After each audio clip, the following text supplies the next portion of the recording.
Medical కాలేజీల ప్రైవేటైజేషన్కి వ్యతిరేకంగా YSR Congress party చాలా పెద్ద ఎత్తున ఉద్యమమే చేసింది. కోటి సంతకాలు స్వీకరించింది. చంద్రబాబు నాయుడు గారు టెండర్లు పిలిచినప్పుడు ఏ ఒక్క సంస్థ కూడా బయటకు వచ్చి టెండర్ ప్రక్రియ పాల్గొనడానికి ధైర్యం చేయలేకపోయింది. మళ్ళీ చంద్రబాబు నాయుడు గారు మళ్ళీ టెండర్లు పాల్గొనేలా చేసి మళ్ళీ మెడికల్ కాలేజీలు అనేవి ప్రైవేట్ వాళ్ళ చేతిలో పెట్టడానికి ఇష్టపడతా ఉన్నారు. ఇక చంద్రబాబు నాయుడు గారు అయితే మెడికల్ కాలేజీల గురించి ఈరోజు కీలకమైన ఆదేశాలు ఇవ్వడం జరిగింది. అందులో భాగంగా సీఎంఓ ఆంధ్రప్రదేశ్లో పెట్టినటువంటి పోస్ట్ ఇది. మెడికల్ కాలేజీల గురించి పీపీపీ విధానంలో తలపెట్టిన మెడికల్ కాలేజీల పనులు నెల రోజుల్లో ప్రారంభించేలా ఆయా సంస్థలకు అప్పచెప్పాలని గౌరవ ముఖ్యమంత్రి నారా చంద్రబాబు నాయుడు అధికారులను ఆదేశించారు. ముందుగా ఫేజ్ 1లోని 4 మెడికల్ కాలేజీలు మార్కాపురం, మదనపల్లి, పులివెందుల, ఆదోని పనులు మొదలు పెట్టాలని స్పష్టం చేశారు.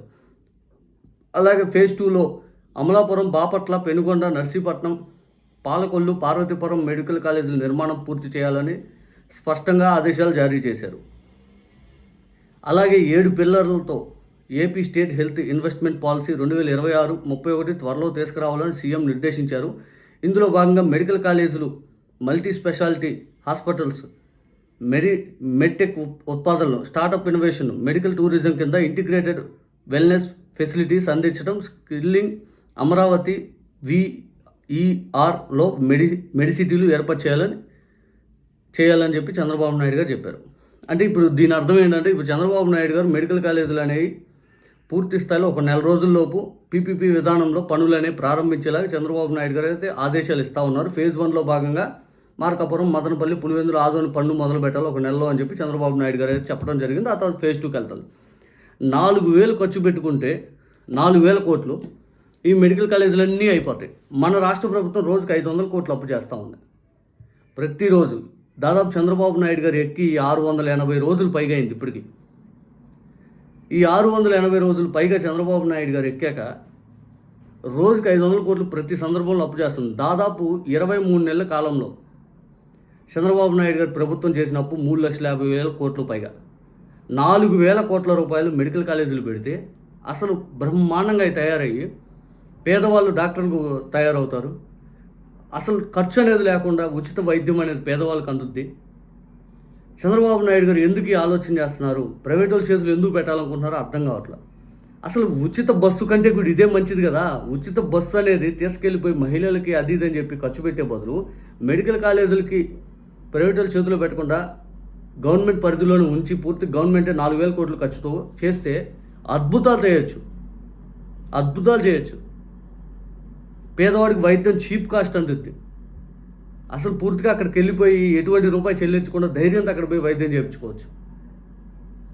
ఎందుకు ఈ పరిస్థితి? ఆంధ్రప్రదేశ్లో ఇట్లాంటి నిర్ణయం తీసుకుని ఏం చేయాలి? అమరావతి కట్టడానికి 2 లక్షల కోట్లు ఉంటాయి, 3 లక్షల కోట్లు ఉంటాయి, విచ్చలవిడిగా అప్పులు చేయడానికి డబ్బులు ఉంటాయి. కానీ పేదవాడికి 4,000 కోట్లు ఖర్చు పెట్టలేకపోతున్నారా?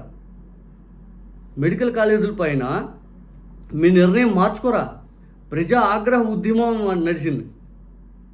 మెడికల్ కాలేజీలకు వ్యతిరేకంగా ప్రజలందరూ ఏకతాటి మీదకి వచ్చారు ప్రైవేట్ వాళ్ళ చేతిలో పెట్టడానికి. మీరు ఎందుకు కట్టలేకపోతున్నారు? జగన్ గారి హయాంలో 7 కంప్లీట్ అయిపోయినాయి. ఆ మిగిలిన 4,000 కోట్లు పెడితే అయిపోద్ది కదా. ఎందుకు ఈ నిర్ణయం తీసుకున్నారు చంద్రబాబు నాయుడు గారు? పీపీపీ పద్ధతులు ఎందుకు చేయాలనుకుంటున్నారు? ప్రభుత్వం దగ్గర 4,000 కోట్ల డబ్బులు లేవా? మళ్ళీ ఏమో సంపన్న రాష్ట్రం, అద్భుతాలు సృష్టిస్తాం, విచ్చలవిడిగా సంపద సృష్టించాం, అందరూ కురిపిస్తూ ఉంటాం, ఈ మాటలు చెప్తుంటారు. పేదవాడికి అండగా వైద్యం, విద్య అనేది అందించాల్సిన బాధ్యత ఏ ప్రభుత్వానికైనా ఉంటుంది.